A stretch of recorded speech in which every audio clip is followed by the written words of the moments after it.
The continuing scandal of the, shall we say, not only just the Owen Paterson fallout, of course, from the essentially the attempt, shall we say, to try and overturn Paterson's suspension, is still continuing. Not only that, we've also seen heavily over the weekend people like Jacob Rees-Mogg criticised, and this is the key thing, not in just any old paper, but the Daily Mail, about the amount of money that he took from loans from essentially companies outside the UK.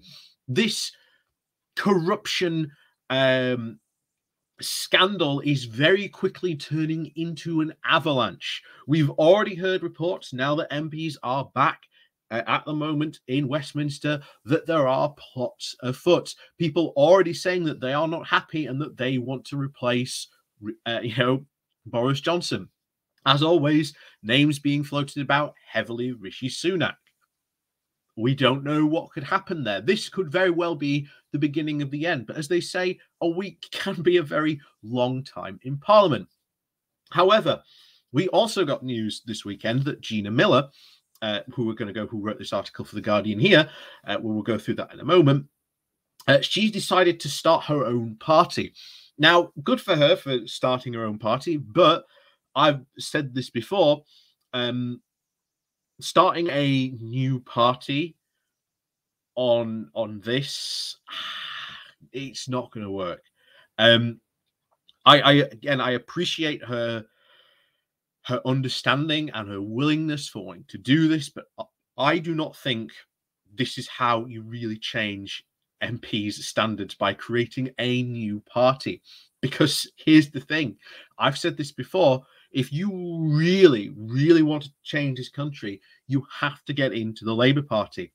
And we are already having, and you are seeing some Labour MPs already re-pushing the idea that Jeremy Corbyn brought forward back when he was leader, of basically banning MPs from having second jobs. This has very quickly gained traction within the Labour Party. And I've said before, in the past, they need to go further and really, really strengthen the anti-corruption rules. Whether they will do that, we don't know. But again, if Gina Miller wants to really push that, you push it in the Labour Party. You don't create a brand new party that is basically going to have absolutely zero traction at any next general election. Like I say, this party could take years, if not even decades, to actually gain any traction, and then to actually have any chance of physically changing the rules is a completely different question altogether. But like I say, that's probably a different question, I think, for another time.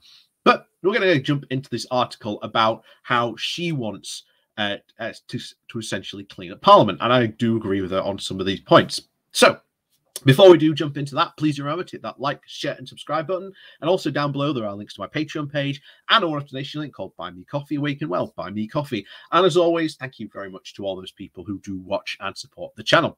So let's jump right into this then, shall we? So the rules on MP standards are hopeless. Here's how to clean up Parliament. Years ago, Boris Johnson warned of an invisible mugger threatening our country's way of life and institutions. He was talking, of course, about COVID-19. But as I wrote at the time in The Guardian, the real mugger destabilising the nation is more likely to be the Prime Minister himself. What we have seen in Parliament over the last week is more the symptom than the cause.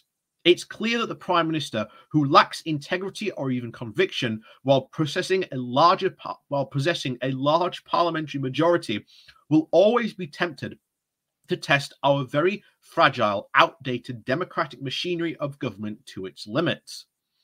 Whilst innumerable businesses and media chums, and of course the undisclosed by self-interest and the lust for power that began at the age of 10, Johnson cannot resist ravaging our mother of all parliaments and somehow are what limited democratic checks and balances.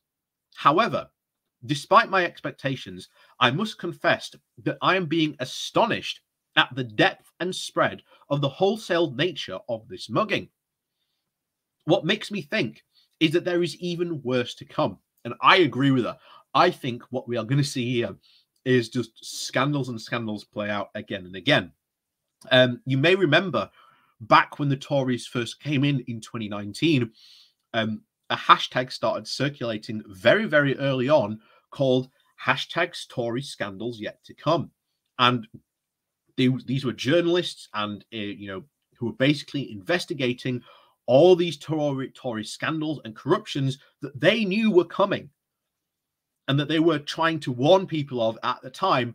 Hey, there's a lot of Tory scandals and corruption going to come down the pipe. And I think we are now actually starting to see all these scandals now, shall we say, come home to roost. So not only are the conservatives willing to change the rules whenever they are caught out by them, but the shameless grandstanding and justification of the U-turns and reworking of the facts all appear to be the new normal of our politics. I'm reminded daily of the observations of Anthony Trollope, who, writing for a very dysfunctional London back in the 1870s, said, "A certain class of dishonesty has become at the same time so rampant and so splendid that it seems to be reason for fearing that men and women will be taught to feel that dishonesty, if it can become splendid, will cease to be abominable." So where are we now? Johnson and co. have been absolutely trashing our democratic institutions and norms through decisive messaging and the introduction of ideologically driven by legislative reforms. The election bill, the higher education, the freedom of speech bill, the police crime and sentencing bill, the judicial review and courts bill, the nationality and borders bill, and of course the envisaged human rights bill. Together, they are all set to diminish our rights and voices in the courts, in the media, and on our streets and at the ballot box. Johnson appears to believe that if he can't get his own way, he can either just ignore or just change the rules with total impunity. The arrogance on display in relation to the Owen Paterson lobbying scandal was completely breathtaking.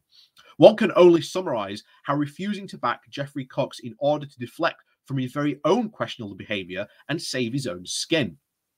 These antics confirm people's worst fears about politicians and further diminish the already dire levels of trust.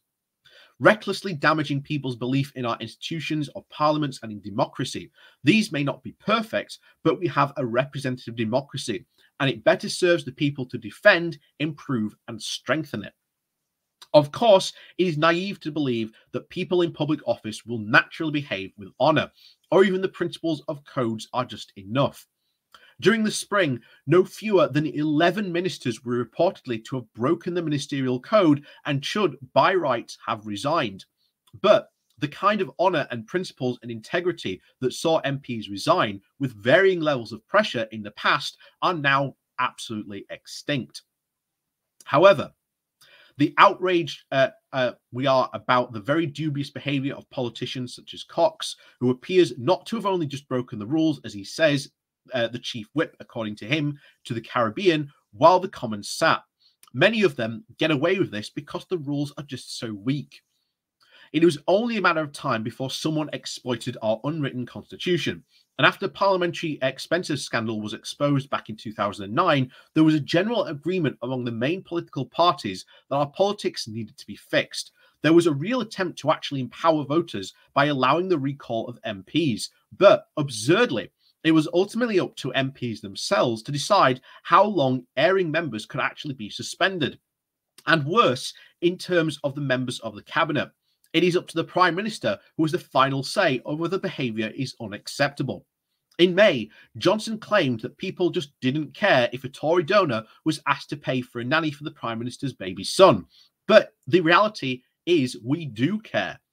The Committee on Standards in Public Life found that 3/4 of respondents surveyed agreed that the ethical standards of the government are important for making democracy work and for preventing people using power for their own ends. We have to stop politicians marking their own homework and bringing in legal frameworks that deter bad behaviour. We need legally binding agreements between MPs and those who elect them to ensure that we all understand what is expected. Working hours, disciplinary policies, harassment, discrimination, expenses, misconduct, conflicts of interest of outside jobs should all be covered. And I believe this reform would actually change the culture, caliber, and the cost of politics overnight. There are 3 decades of all transparency campaigners, and it makes me angry knowing the utter waste of time, effort, and money that those in positions of power spend defending the indefensible and peddling the morals and intellectually bankrupt arguments. It is time to fortify our machinery of government and those in public office so that the good are rewarded and the bad are sanctioned. The safety nets are put in place to control the actions of any unscrupulous person, whoever ends up holding the reins of power. MPs can then get on with what they're paid to do, to take on their legislative responsibilities and look after those who elected them.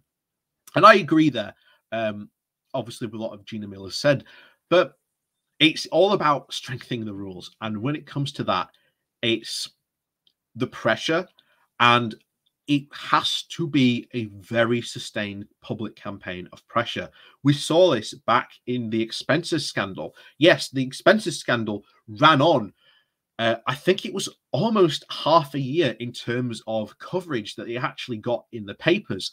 The problem was eventually it died off, mostly because of, at the time, we had a change in government. We'd just gone from sort of the last days of the Brown Labour government into sort of the new coalition government. And the idea was that the coalition government was going to come together to, well, essentially get these done and make these changes so that, again, the sort of the expenses scandal and things like that couldn't happen again. Now, it's very likely, of course, the Tories will show absolutely no willingness to make these changes. However, as we've said before, there are a lot of new Tory MPs, especially in the north, and they do not like the fact that they have now been covered with this new corruption scandal, because they are worried that they are being tarred with that feather. And as I have said before, it may look like on the surface that the Tory party is unified, but if anything, it is all but. They are separated into different tribes, just like the ERG was, the party within the party. There are now multiple parties within the Tory party. So we could see, especially today, when this vote and this U-turn goes back into Parliament, we may very well see a lot of Tory MPs come out of this and have some very, very strong words to say about Boris Johnson. As I've said before, maybe this could be the beginning of the end for Johnson. Who knows? I've predicted it before. Again, it hasn't come true, but there's something different about this scandal. And I think for the fact that this has really annoyed not just the non-parliamentary Conservative Party, it has annoyed the parliamentary Conservative Party. And that, with Johnson annoying both of those factions at the same time with this, could lead to some very interesting consequences. So, as always, thank you very much for watching. Please do remember to hit that like, share, and subscribe button on your way out. And of course, down below, there are links to my Patreon page and a one-off donation link called Buy Me Coffee, where you can, buy me coffee. And as always, thank you very much for watching, and we'll see you all